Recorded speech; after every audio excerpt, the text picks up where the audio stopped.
cui l'economia è al servizio degli uomini e della natura e non viceversa. Però per un tale cambiamento culturale ci vuole un enorme, grandissimo investimento politico sull'educazione a tutti i livelli, nelle nostre comunità e anche sui singoli individui. Allora a Manfred Max Neef voglio chiedere che tipo di educazione, che tipo di politiche ci servono per questo grande cambiamento che noi auspichiamo e di cui vogliamo essere protagonisti. Thank you very much. It seems to me that in our human evolution, we have reached a point right now, the characteristic of which is that we know a lot. We know a hell of a lot, but we understand very little.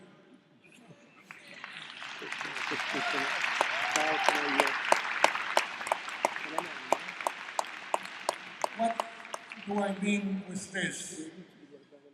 Let me illustrate it with a simple example. Any one of you may have studied everything there is, from a theological, sociological, anthropological, biological, and even biochemical point of view, a human phenomenon called love. The result will obviously be that after that, you will know everything that you can know about love. But someday you will discover that you will never understand love unless you fall in love.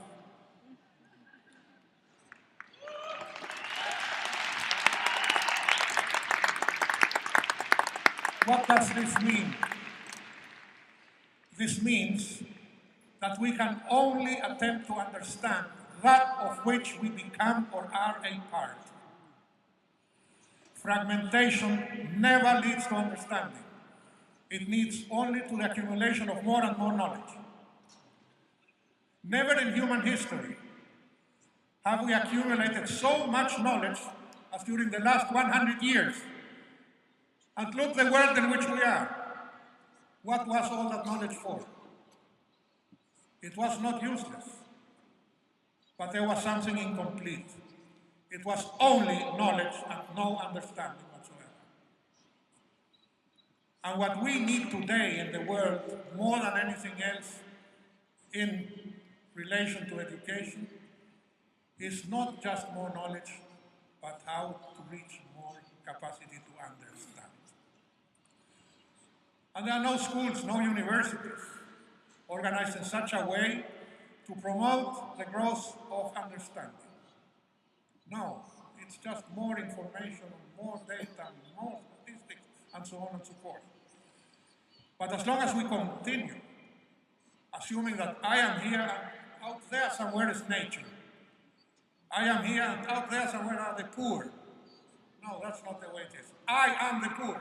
I am nature. We are all interrelated, absolutely and inseparably interrelated.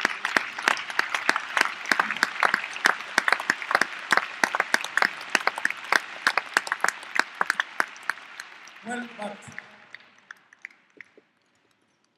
how have we reached this type of world in which we are? Why are we so deeply concerned? My answer is part of an anecdote of my life. When I was a little kid, I am a German child, by the way. I was about 7 years of age, or 8 years of age. And one day I asked myself a colossal question. I didn't know it was so colossal when I asked it. What attribute do we human beings have that no other animal has? Is there something absolutely unique of us? Of course, I went to my teacher and asked her, is there something absolutely unique that no other animal has? Oh yes, she said, of course. See, we have a soul, and animals don't have a soul. Well, in those days, I still believed that God was just. You know? And I said, well, no, this does not convince me. Why should he make such discrimination? I mean, it's such wonderful beings. You know? Why not? No, I'm not convinced. Well, much later, I asked another teacher, and she told me, no, what happens is that we have intelligence and animals have only instincts.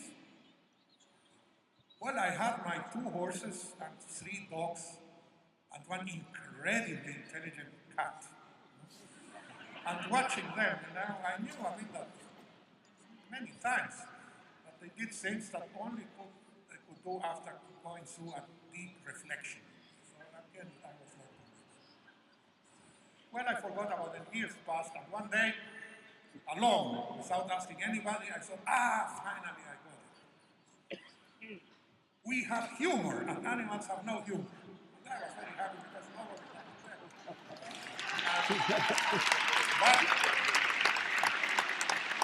but here comes the tragedy, you see. As it so often happens in these cases when you are convinced that you reached now a point, 2 weeks later, by accident, I find a paper written by a Japanese ethologist. Ethologists are the experts in animal behavior, in which he related, how a certain kind of birds in Japan make jokes to other birds and laugh at them. So again, I was in the university doing my postgraduate work one day and having breakfast with my father, who was a great German scientist. And I told him my story. I had never told him before. I said, well, I still don't know what the unique attributes that we have. And he immediately said, try stupidity. Well, yes. Try stupidity.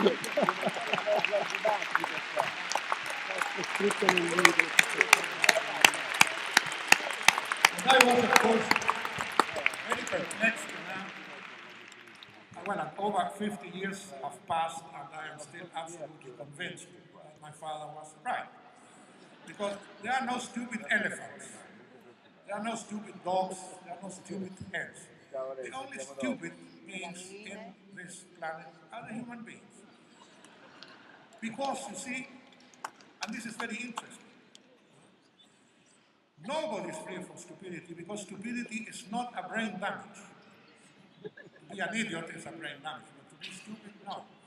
All of us here in this room, more than once have said to oneself, how could I have been so stupid? So we are perfectly conscious about that. Now, what is the stupid act? The stupid act is the act we commit against the evidences we have. I tell you, don't go through that alley because it's very dark and there is a hole in it to make for it. No, I'm not going to fall. No, and to go and to fall. That's stupidity. Now, you realize how important it is what I am just saying? Because all the people who take those decisions today know perfectly well, they have all the information, absolutely all the information, and all the knowledge of what should not be done, and they do it. So, the true bottom of all our problems today is human stupidity. And when I studied stupidity a lot, I am a stupidologist.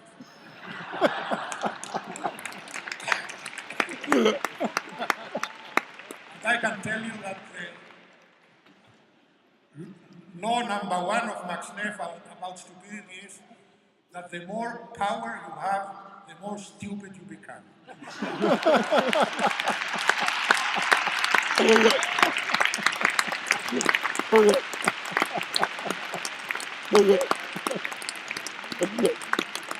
So, if we become aware of this now, we can do a lot. First of all, because none of us here is looking for power. None of us will be totally not stupid. I mean, there's a little bit of stupidity that is good for your health. So, I mean, not everything is bad about stupidity. It depends on how you manage it.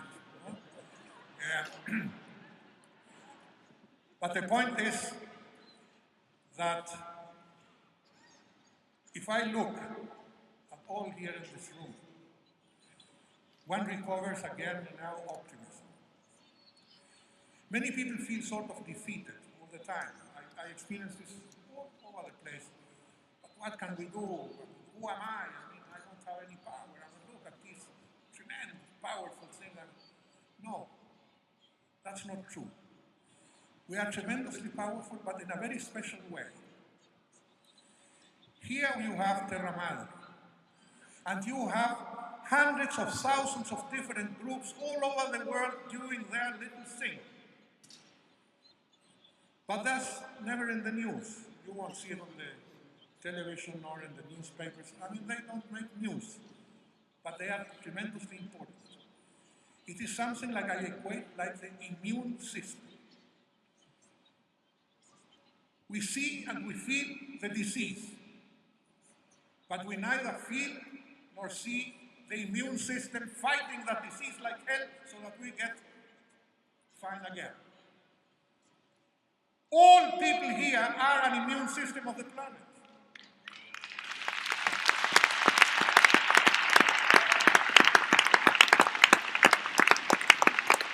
So there is not a single one here that is weaker than anyone else. The immune system is just one united colossal system without which there would be no life. And this is a new type of immune system which is being constructed here and all over the place that will never be in the news, but it's the only possibility to save this planet. Thank you very much.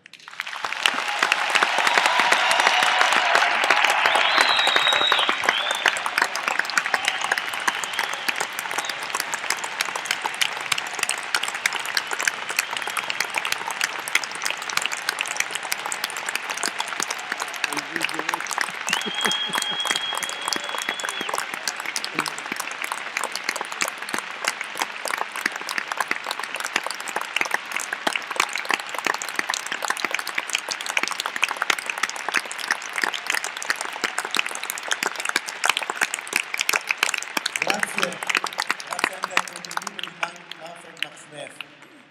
Non c'era tempo sufficiente, avremmo voluto ascoltare molte parole in più da tutti i nostri relatori. Quello che vi voglio dire però è che queste persone, come tanti altri intellettuali, pensatori, attivisti in tutto il mondo, camminano al fianco di Terra Madre e di Slow Food. Questa sera vi abbiamo dato solo una pillola dei loro pensieri e della loro saggezza, ma tutti i giorni possono essere al nostro fianco e chiediamo a loro di continuare a essere tutti i giorni al fianco di Terra Madre nei prossimi anni. Grazie ancora a Vandana Shiva,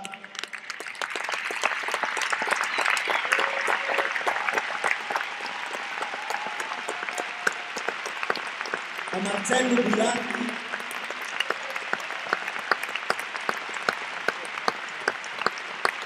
a Manfred Max Neef,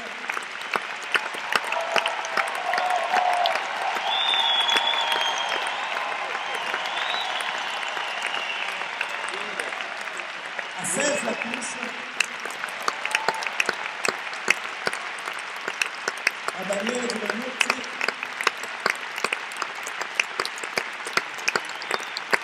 a Ras Patel, a Angelo Consoli e a Carlin Petrini che adesso chiuderà i lavori di Terra Madre 2010.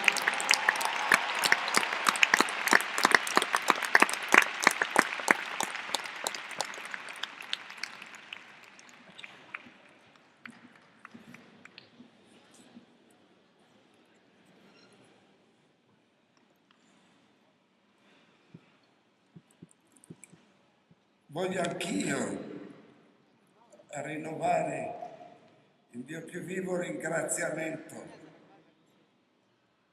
a queste straordinarie persone che sono qui presenti con noi.